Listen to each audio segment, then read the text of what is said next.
तरफ फोकस करते हैं एक कार कंपनी पे। आमतौर पर हम जब बात करते हैं तो कुछ ऑटो एंसिलरी कंपनीज रहती हैं या फिर जो दिग्गज OEMs हैं वो रहती हैं, पर आज कार ट्रेड की बात करते हैं। वो कंपनी जो कि सेकेंड हैंड कार्स की डीलिंग करती है।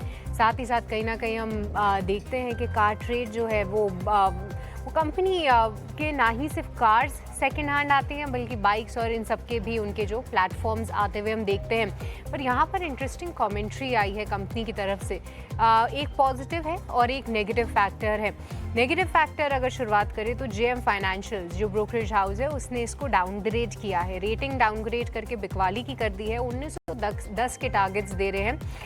वैल्यूएशंस जो हैं वो फिलहाल इतने मजबूत उनको नहीं दिख रहे हैं। साथ ही साथ पॉजिटिव एस्पेक्ट की बात करें तो वहाँ पर कंपनी की जो कमेंट्री आई है उनका कहना है कि अब जो पॉलिसी के रिगार्डिंग चेंजेस हैं वो अब उनको नंबर्स पे भी दिख रहे हैं। अब देखें तो 25% कंज्यूमर ट्रैफिक जो है वो बढ़ चुका है इनकी तमाम साइट्स पे। लोगों को उम्मीदें हैं कि पैसों की और बचत होगी और वो कार स्पेंड्स में भी लगा सकते हैं। और जी हाँ, टैक्स की भी जो छूट दी गई है इन कंपनीज को भी उससे फ़ायदा होगा।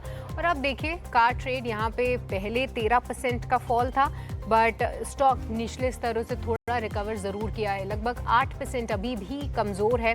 पर अमित, आप कैसे देख रहे हैं? क्योंकि मानना पड़ेगा ये ना ही सिर्फ एक हाई बीटा काउंटर है बल्कि इसने आई थिंक IPO के बाद बहुत निराश किया अपने इन्वेस्टर्स को। 700 तक के टारगेट लेवल्स भी दिखाए थे जहाँ तक मुझे याद है, और उसके बाद देखिए एक तरफा चाल। बट ये 8% की गिरावट, क्या यहाँ पे खरीदारी के मौके हैं या थोड़ा बच के चले? कंटिन्यूसली एक मोमेंटम हमें देखने मिला बाइंग फ्रंट पे। जैसे आपने कहा 400 के लेवल से काउंटडाउन में देखा तो 28,000-3000 के लेवल तक जाते हुए देखने मिले। करंटली आज के दिन में जो हिसाब से यहाँ से गिरावट आते हुए देखने मिले डाउनग्रेड के बाद, वो हिसाब से लग रहा है, जो हिसाब से पैटर्न भी बन रही है वो हिसाब से लग रहा है थोड़ा बहुत हमें यहाँ से अवॉइड करना चाहिए जब तक स्टेबिलिटी हमें देखने नहीं मिल रही है। यहाँ से हम देखें तो डाउन साइड में 250 DMA का जो सपोर्ट बनते हुए काउंटर में देखने मिल रहा है, ऑलमोस्ट अराउंड 2100 से 2140 के रेंज में आते हुए देखने मिल रहा है। तो मैं कहूँगा डाउन साइड में अगर डीप मिल रहा है काउंटर में 2200-2150 के आसपास, उसके बाद लॉन्ग की पोजीशन क्रिएट करनी चाहिए। यही रेट के हिसाब से मुझे लग रहा है थोड़ा बहुत वेट एंड वॉच करना चाहिए नई लॉन्ग की पोजीशन क्रिएट करने के लिए। जिनके पास लॉन्ग की पोजीशन उनके लिए मैं कहूँगा एक बार के लिए पोजीशन एग्जिट करके जाना चाहिए। राइट, तो ये नज़रिया कार ट्रेड पे आता हुआ है, इस पे ध्यान ज़रूर रखेंगे।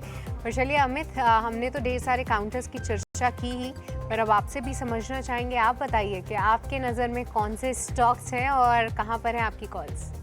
आज के दिन में एक ही नजरिया रहेगा, वो है tube India, tube investment India. Currently हम देखें TI इंडिया जो हिसाब से NSE कोड है, ये काउंटर हम देखें यहाँ से अच्छा खासा हमने पिछले 5-6 दिन के अंदर वॉल्यूम एडिशन होते हुए देखने मिल रहा है। करंटली हम देखें तो 3228 के आसपास एक काउंटर का रेट चलते हुए देखने मिल रहा है। वीकली चार्ट के हिसाब से हम देखें यहाँ से और डेली चार्ट के हिसाब से देखें तो दोनों चार्ट के हिसाब से एक अच्छी खासी ब्रेकआउट बनते हुए देखने मिल रहा है। वीकली चार्ट के हिसाब से एक इनवर्स हेड एंड शोल्डर के पैटर्न की ब्रेकआउट आते हुए देखने मिल रहा है। उसके ऊपर एक स्टेबिलिटी भी अच्छी खासी बनती हुई देखने मिल रही है। अभी जो नेक्स्ट रेजिस्टेंस है काउंटर में आते हुए देखने मिल रहा है वो 3330 के लेवल के आसपास एक रेजिस्टेंस बनते हुए देखने मिल रहा है। 3330 के टारगेट के लिए लॉन्ग की पोजीशन क्रिएट करने की सलाह रहेगी 3180 के स्टॉप लॉस के साथ।